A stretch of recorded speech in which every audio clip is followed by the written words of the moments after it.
when it comes to the world and the story, I think a lot of our inspiration, well, firstly, it was taken from a lot of films, but the reason why we came up with this idea and wanted to create a story about it was because with everything from like political climates to things like the pandemic that we've had recently and everything, I think a lot of that kind of got us into like this mindset of like a world-ending scenario or even like a disaster scenario. I think a message has to be conveyed in some way, shape or form.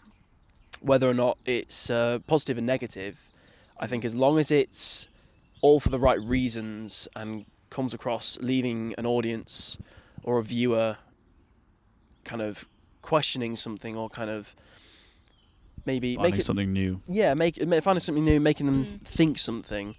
I think artists do have a responsibility. My main focus is just to show in the film sustainability, but obviously it's not the narrative. And then also in our making of the film, try and be sustainable at the same time. Natural light as much as possible. Yeah, because it just, to me, it seems just so silly to make a film that's around sustainability and not be sustainable whilst making the film. I chose to shoot the whole film on a really wide lens. A lot of it is shot very far away from the subjects, and the reasoning for this was because it's about being watched by higher ups, so in this case the government. The wide lens obviously creates distortion all the time, so it just to me makes that tone of the world being close to what we have, but something's kind of off. The thing I like most about the cinematography is there's not a lot of variation, but I think that kind of works because, like you say, it's almost like they are being watched.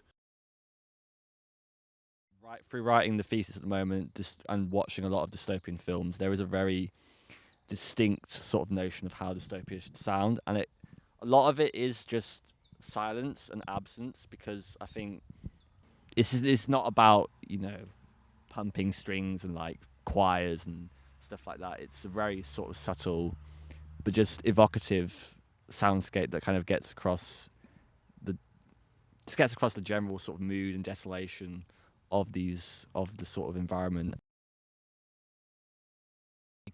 We can't always believe what like our government tells us. Don't believe everything they say. The media. So I think sometimes you can't always look at what's on the news and take it.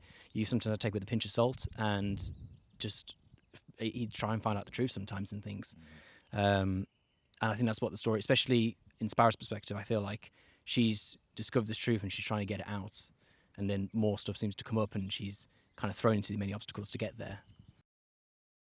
Me and Sparrow are quite similar by like how independent Sparrow is. I like to think of myself as like an independent person, I rarely ask for people's help. Like, I want to do stuff myself and whatnot. So I feel like I'm quite similar to her in that way.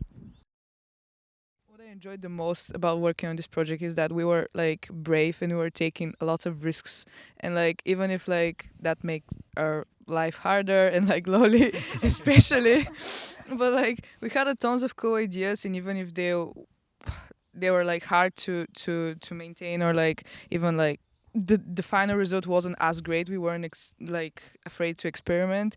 For example, I love how we have like a ton of one shots, and I think they're something you rarely see in film productions, because it's easier to hide behind a close-up sometimes. There is a reason behind it, and we chose a style and we sort of stuck to it, and I think that's quite brave to do. And yeah, we did it for the narrative, not for the convenience of stuff. I think it's blocking that sort of separates our film from other student films that I've seen, and the blocking has been done amazingly.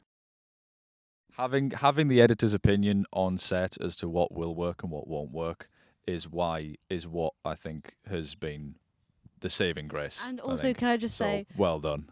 we are the only film group that shot the whole film on the Alexa. I'm really proud of that. Yeah, we've had our moments, haven't we?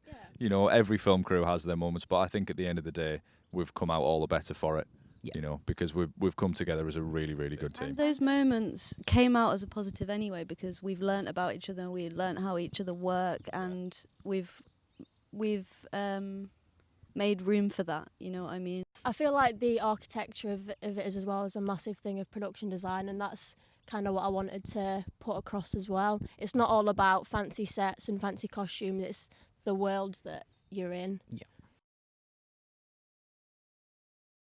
Getting shot with the squib, that was so like nerve-wracking to like work up to, because I wanted to get it right first try, and I was just kind of stressing, and it all worked out because we got it right first try. Had a look at like CO2, like the gas canisters, and I just thought I'd just rather do it air powered, because you got more control of it then as well, and I'm just glad it worked well.